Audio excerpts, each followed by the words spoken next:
afternoon, friends. Welcome to Joy's Creative Garden. যারা Joyce creative garden চ্যানেলটা subscribe করেছো তারা নিশ্চয়ই আগের সপ্তাহে শুনেছো আমি হেমেন্দ্র কুমার রায় ভূতের রাজা গল্পটা তোমাদের পড়ে শুনিয়েছি আর বলেছিলাম আমি আবার আসবো। তো আমি ঠিক করেছি আমার ব্যস্ততম জীবনের জন্য রবিবার দুপুরবেলা আমি যেখানেই থাকি তোমাদের আমি গল্প পড়ে শোনাবো।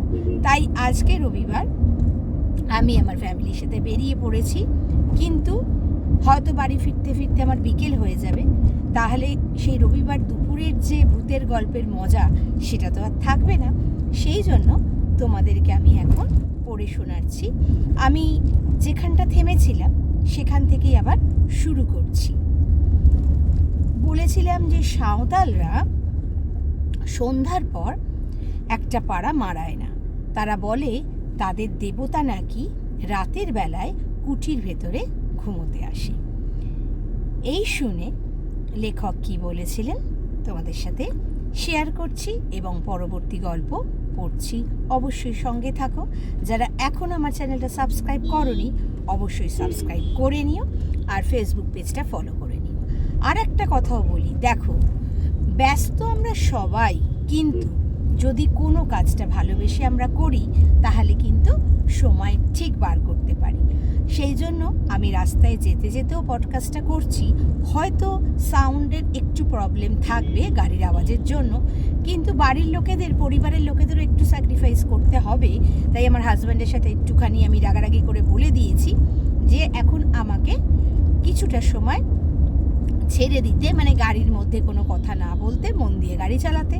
আর সামনের সিটে বসে আছে আমার ছোট মেয়ে, সেও তার বই পড়ছে। তাই আমি তোমাদের সাথে শেয়ার করছি। এবার সঙ্গে থাকো, শুরু করি মূল গল্পে।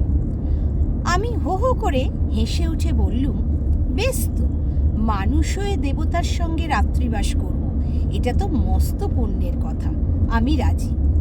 ম্যানেজার বললেন, আমি অবশ্য ওসব ছেলে মানসিকতায় ততটা বিশ্বাস করি না, তবু বলা তো যায় না। যথা সময় জুলিতে চড়ে রওনা হয়ে সন্ধ্যার কিছু আগেই শিকার কুঠিতে পৌঁছল। জুলি বেয়ারা বলে গেল মাইল 3 তফাতে একটা গাঁয়ে গিয়ে তারা আজকের রাতটা কাটাবে, কাল সকালে আবার ডুলি নিয়ে আসবে।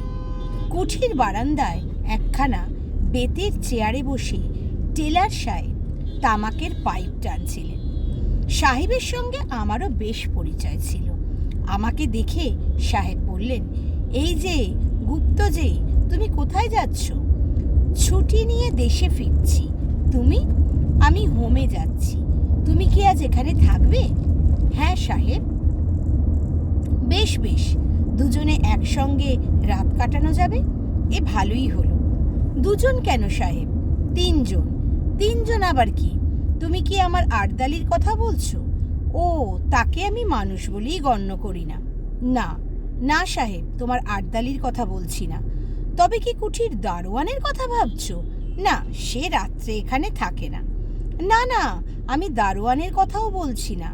তুমি কি শোনোনি সাহেব, সাঁওতালদের এক দেবতা রাত্রে আমাদের সঙ্গী হতে পারেন?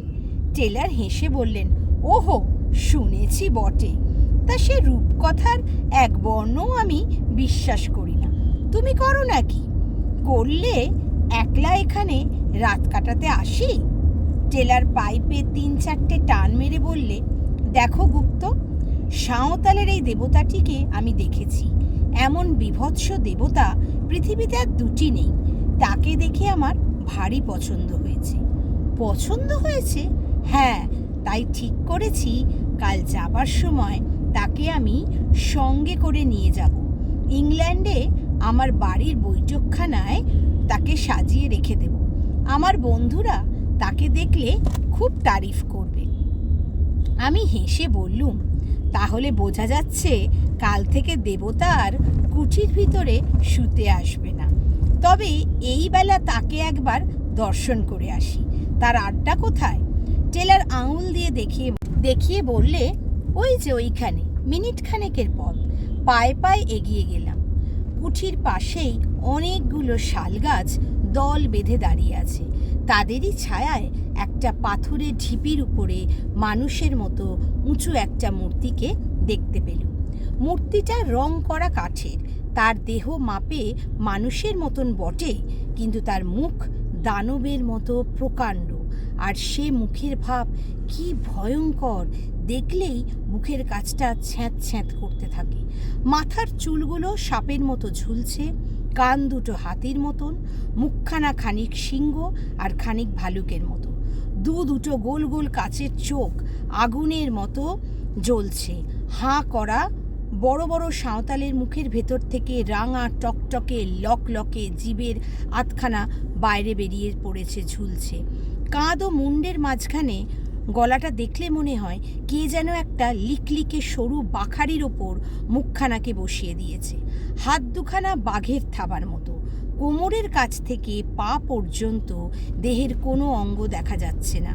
কাঠকে খুদে আর কোনো অঙ্গ গড়াই হয়নি। মূর্তির গায়ের রং আলকাতরার মতন কালো, আর মুখের রং খানিক সাদা, খানিক তামাটে ও খানিক হলদে। ভাবলুম, এ মূর্তি যদি সত্য সত্য রাত্রে কুঠির ভেতর ঘুমোতে আসি, তাহলে আমাদের ঘুম এ জীবনে আর ভাঙবে কি? ধীরে ধীরে কুঠির দিকে ফিরে এলো। টেলর পশ্চিমের আকাশের দিকে তাকিয়ে কি দেখছিল। আমাকে দেখে সে বললে, গুপ্ত, খুব ঝড় বৃষ্টি আসছে, ওই দেখো।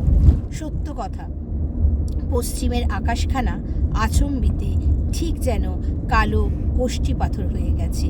ঝড় উঠতে আর দেরি নেই। আজ তবে এইটুকু থাক। পরবর্তী গল্প শোনার জন্য আবার রবিবার আসবো। তার আগে তোমাদেরকে সেই বিভৎস ভূতের চেহারাটা একবার দেখিয়ে দিচ্ছি।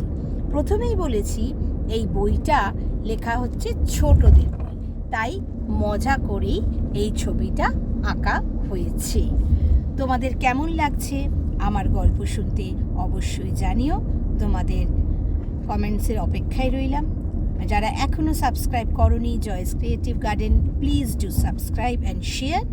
আর ফেসবুক আমার পেজটা ফলো করে নিও। নমস্কার, সবাই রবিবার খুব খুব ভালো কাটিও।